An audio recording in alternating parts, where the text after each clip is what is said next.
लड़कीबाज पड़ोसी। ये हैं मिस्टर मनसुख। उम्र 60 साल। वैसे तो इनकी उम्र है राम नाम जपने की, पर मनसुख दिन रात अलग अलग लड़कियों का नाम जपते रहते हैं। अरे लड़की, सुन तो, तेरा नंबर क्या है? अंकल, अभी तो आपका नंबर है। अर्थी बुक कर लो अपने लिए। अरे अभी तो मैं जवान हूँ लड़की, सफेद बालों पे मत जा। मनसुख राम को लड़कियां छेड़ने की गलत आदत थी। पत्नी बहुत पहले गुजर गई थी, जिसके बाद मनसुख खुले बैल की तरह हो गए। जहां दिखी नारी वहां लाइन मारी। मनसुख राम के पड़ोसी सोनी जी के यहाँ नई बहू आई। नाम था कल्याणी। अरे वाह बेटा कल्याणी, तेरे आते ही घर में खुशी खुशी हो गई है बेटा। अरे माँ जी, जलेबी खाओ, बात मत करो, बोलने से खुशी को नजर ना लग जाए। जैसे मोहल्ले की हर लड़की पे मनसुख की नजर थी, वो कल्याणी को भी बुरी नजर से देखता है। एक दिन कल्याणी छत पे मिर्ची सुखाने जाती है। दूसरे छत पे खड़ा मनसुख गाना गाने लगता है। उफ उफ मिर्ची, हाय हाय मिर्ची, देखे तो तुझे लग जाए मिर्ची। कल्याणी को लगता है कि यूं ही गा रहे हैं, शौकिया तौर पर ये तो होता ही रहता है। एक दिन कल्याणी आंगन में पौधों को पानी दे रही होती है। फूल हूँ गुलाब का, चमेली का न समझना, आशिक हूँ मैं आपका, सहेली का न समझना। कल्याणी को ये बात बहुत अजीब लगती है, क्योंकि शायरी बोलते वक्त मनसुख उसी की तरफ देख रहा था। वो अंदर जाती है और अपनी सास को कहती है, ये जो हमारे पड़ोसी हैं। अरे दूर रहना उससे। हाँ, दूरी रहूंगी, पर ये थोड़े अजीब नहीं है? अरे अजीब, आवारा, ठरकी, पता नहीं क्या क्या आदमी है वो। हर लड़की पर नजर डालता है वो। उसकी उम्र की वजह से कोई उसे कहता नहीं। बाकी उसे आसपास रखना भी नहीं चाहिए। अरे पर ऐसे थोड़ी ना चलेगा, एफआईआर करवा देनी चाहिए। हवालात में हवा और लात खाएंगी तो समझ जाएंगे। अरे यही तो दिक्कत है ना समाज की। जिसके साथ दिक्कत होती है उसको भी समाज गुनहगार समझता है। लड़की अगर बोल दे कि फलाने ने मुझे छेड़ा है, तो कुछ लोग तो ये कहने लगते हैं कि लड़की की भी रजामंदी होगी ही। ये तो है, पर कुछ तो करना ही पड़ेगा। नहीं बेटा, कुछ मत कर। जबरदस्ती हम किसी से लड़ेंगे नहीं। हमारा परिवार इज्जतदार परिवार है। कीचड़ में जाएंगे तो हम भी तो गंदे हो जाएंगे ना। लेकिन सासू माँ, कीचड़ में जाए बिना गंदगी कैसे साफ होगी? अरे बेटा, मैं तो यही कहूंगी कि तू नई बहू है। अपना रुतबा बना बाकी औरतों में। अपनी समझदारी से, अपने काम से इन चक्करों में मत पड़ बेटा। बहू सास की बात ना चाहते हुए भी मान लेती है।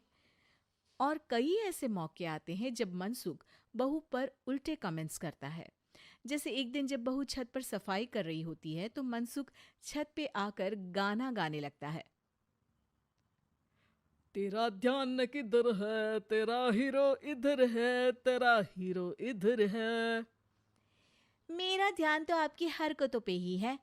थोड़ा आप भी ध्यान दो कि क्या कर रहे हो आप। अरे बहुत तीखी हो और मुझे मिर्ची पसंद भी है। अरे वाह। बुढ़ाओ कहीं के। बहू वापस अपने कमरे में नीचे चली जाती है। वो किसी को बताती नहीं है कि आज मनसुख ने उसे क्या कहा, ताकि घर में टेंशन ना हो। एक दिन बहू घर के बाहर रोड पर ठेले वाले से सब्जी खरीदने जाती है। भैया, प्याज के भाव कम करो ना, बिना प्याज काटे ही रुला दोगे वरना। तभी बहू की नजर मनसुख पर पड़ती है, जो वहां से गुजर रही एक लड़की को देखकर कहता है, शीशी भरी गुलाब की, पत्थर पे फोड़ दूं। तेरे लिए तो जाने मन जीना भी छोड़ दूं। लड़की सहम जाती है। उसकी उम्र शायद 18-19 साल की रही होगी। बहू ने जब ये देखा कि मनसुख ने इतनी छोटी उम्र की लड़की को तंग किया है, तो वो घर में जाके अपने पति से कहती है, तुम्हारा पड़ोसी मनसुख, अरे बहुत नीच आदमी है। अरे कुछ करते क्यों नहीं उसका? अरे मैं क्या करूं? पड़ोस में गंदगी है, हटानी तो पड़ेगी ना। मेरा साथ दोगे? दूंगा, लेकिन करना क्या है? हम फंसेंगे तो नहीं ना?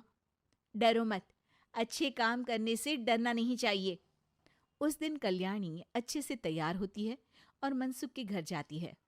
अरे वाह, आज तो घर में चांद उतर आया है। आपकी शायरी, आपके गाने मुझे यहाँ खींच लाए।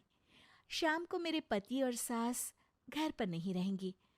आप मेरे घर आ सकते हैं चाय पीने।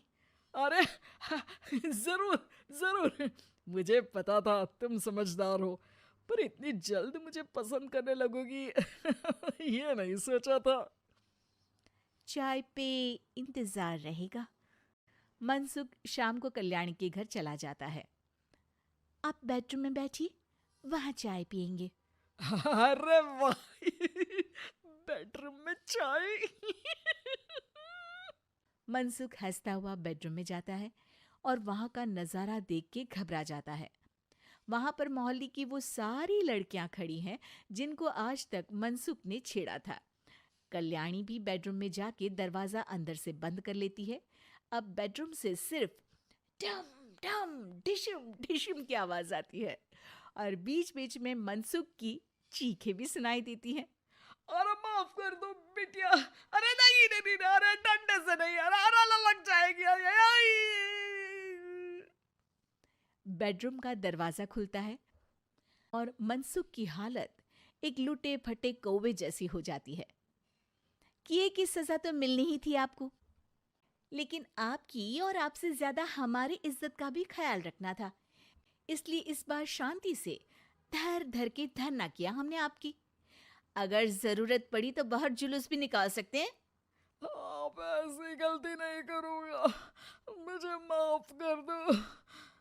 बहू मनसुख को बाहर छोड़ने जाती है।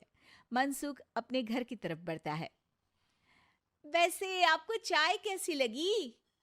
मनसुख अपने दुखते गाल पे हाथ रख के कहता है।